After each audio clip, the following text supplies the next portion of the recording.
So yesterday, the day before Thanksgiving, an Afghan national who actually worked with the CIA and the U.S. military drove 40 hours across country to show up in Washington, D.C. and take the lives of two National Guardsmen. And of course, predictably, the Democrats were almost immediately trying to blame Donald Trump for this, when it, of course, was not. And I don't know how many more people have to lose their lives before people just kind of accept that we need to flush any of these illegals and stuff. We need to clean the system out. We need to send them back home. We had no business bringing the thousands of them here from Afghanistan and Iraq in the first place. I am particularly close to this issue because there's about 15,000 of them living on an army base in my state alone, and they all need to go back. While I disagree with our nation's war policies, it's bad enough that we go into these countries and destroy them. It's a whole different thing that when we import a million of their, Terries to terrorize the American people for the rest of their lives as an additional punishment to us, who all paid for a senseless war in the first place, so George W. could, line the pockets of all of his loser friends. But anyway, let's talk about this. I know it's not ideal, but our Black Friday sale is starting on Coffee Brand Coffee. I just want to let you guys know, because there's only 500 of each available. Normally we sell like 5,000. Our Black Friday sale is, if you go to Coffee Brand Coffee and you just click on Christmas gifts, or you use a link below, our beautiful advent calendars, there's only 500. We doubled the amount of product in it this year, and it's all different from last year. Our holiday gift boxes and our Kona stocking bundles are all 10% off for Black Friday with promo code HOLIDAY10. It's more about you being able to get one. Promo code HOLIDAY10, but we usually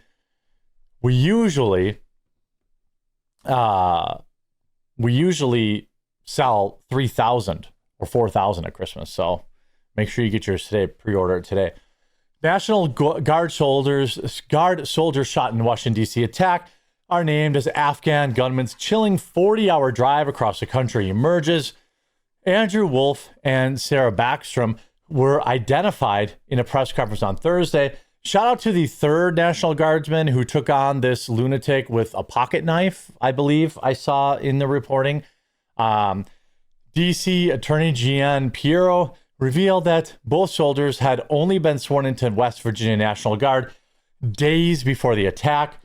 The soldiers were ambushed on Wednesday while on patrol as part of President Trump's ongoing effort to clean up the streets of DC. Afghan soldier Rahmanullah Lakanwal was named as the individual who committed this crime and is in custody. Lakanwal was brought into this country in 2021 under Joe Biden and his, quote, Operation Allies Welcome, when he withdrew from Afghanistan, which facilitated temporary visas for Afghans who assisted special forces. Oh, but that wasn't it. We brought in their families and their cousins and their friends and, every conceivable person. Images from the press conference show Piero held notes on blaming the Biden administration for allowing him into the country, including words Operation Allies Welcome and Biden legislation underlined. Officials said Thursday's press conference that he drove across the country from his home in Bellingham, Washington to D.C. as he fired on troops on Wednesday with a .357. He received his own lead injection in the chaotic aftermath of the attack, but remains in the hospital. He will be charged with 3 counts of who cares? I mean, as far as I know, I have trouble finding a for sure on if they have passed. Some people are saying both of these people passed away. Some people are reporting that they haven't passed away. But I just want to go back to, an oldie but a goodie. Here's J.D. Vance talking a long time ago about exactly this happening. I see that Senator Ben Sasse went on national TV yesterday and attacked me for suggesting we should focus on getting our own citizens out of Afghanistan rather than the Afghan refugees. And he said great countries honor their word. Of course, nobody disagrees with that. It's a ridiculous platitude. The question is not whether we honor our word. The question is, who have we made promises to? Who do we owe an obligation toward? And to any leader of this country, the obvious answer should be American citizens. Correct. So let's focus first on getting them out of Afghanistan before we say another word about the Afghan refugees. Now, Senator Sasse also said that he would welcome the Afghan refugees to his neighborhood with open arms. That's very sweet of him. No, he I'm sure wouldn't. a lot of liberals will say very nice things about him because he said that. But the question is not whether we help the Afghan refugees. The question is, first, how do we do it? And second, how do we do it in a way that doesn't destroy our own sovereignty?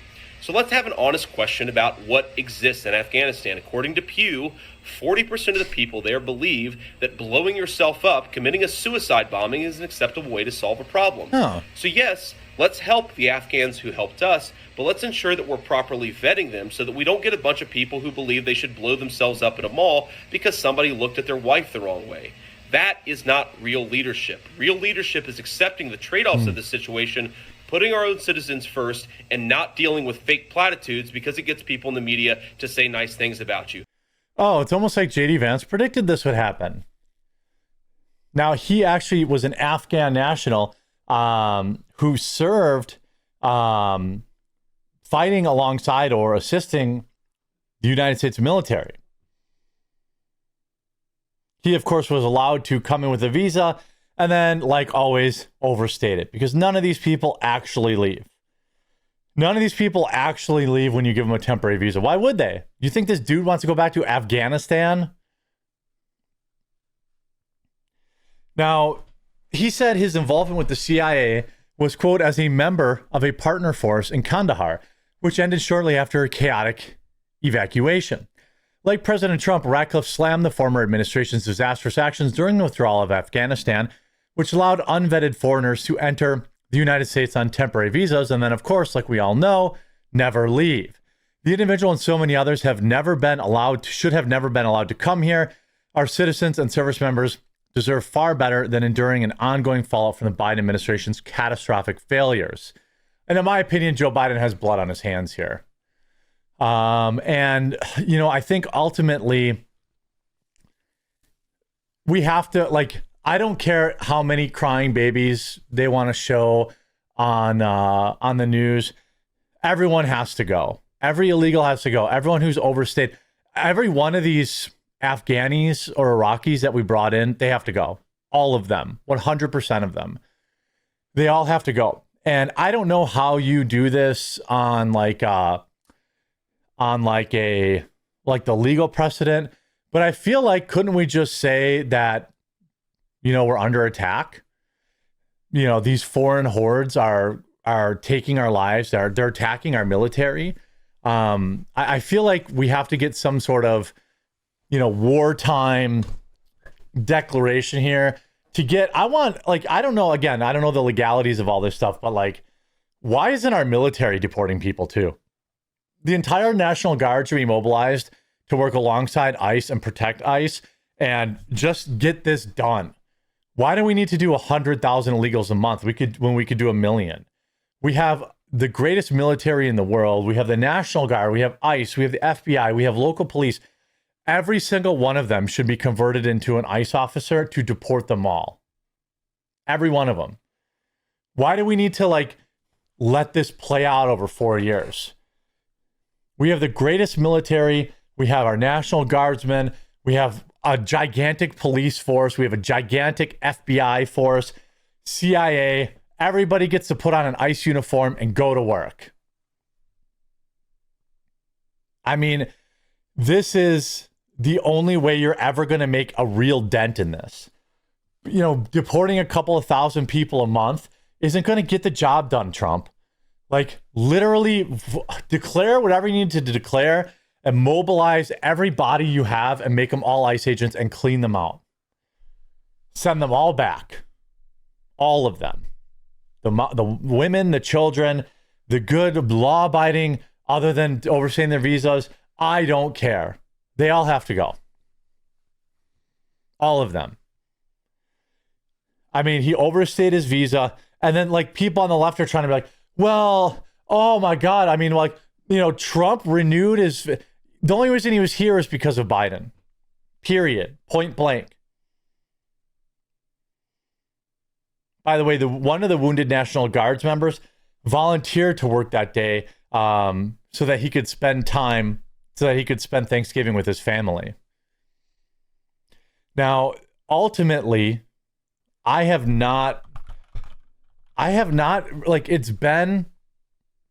I saw some people reporting, we're seeing a lot of the leftists saying, well, if they weren't on patrol, they wouldn't have been shot. Oh, okay. Well, her skirt was so short. What did she expect? As of 19 minutes ago, we have an update. National Guard soldiers Andrew Wolf and Sarah Beckstrom are still fighting and have successfully made it through surgery. By the way, he, from what I understood, fired on Sarah Beckstrom, the woman, at point blank range in the head, and she's survived so far. It is Sarah Beckstrom, Beckstrom, and Andrew Wolf with an E, Wolfe. Okay, and Sarah Beckstrom. How do you spell Sarah? Oh, How do you spell S with an H. Okay. Now, with respect to their medical condition, as I said, they are receiving the finest medical care. Their families are with them now. They are critical. I think you understand the meaning of that. It's not clear, how this is going to end up. But let me be perfectly clear about how it will end up in this office. If one of them is to pass, and God forbid that happens, this is a murder one. Period. End of the story. We are praying on a day like today when families come together in America and they hold hands around. I mean, this guy, should be, in my opinion, executed publicly. But that's just my opinion. Let me know what you think in the comments.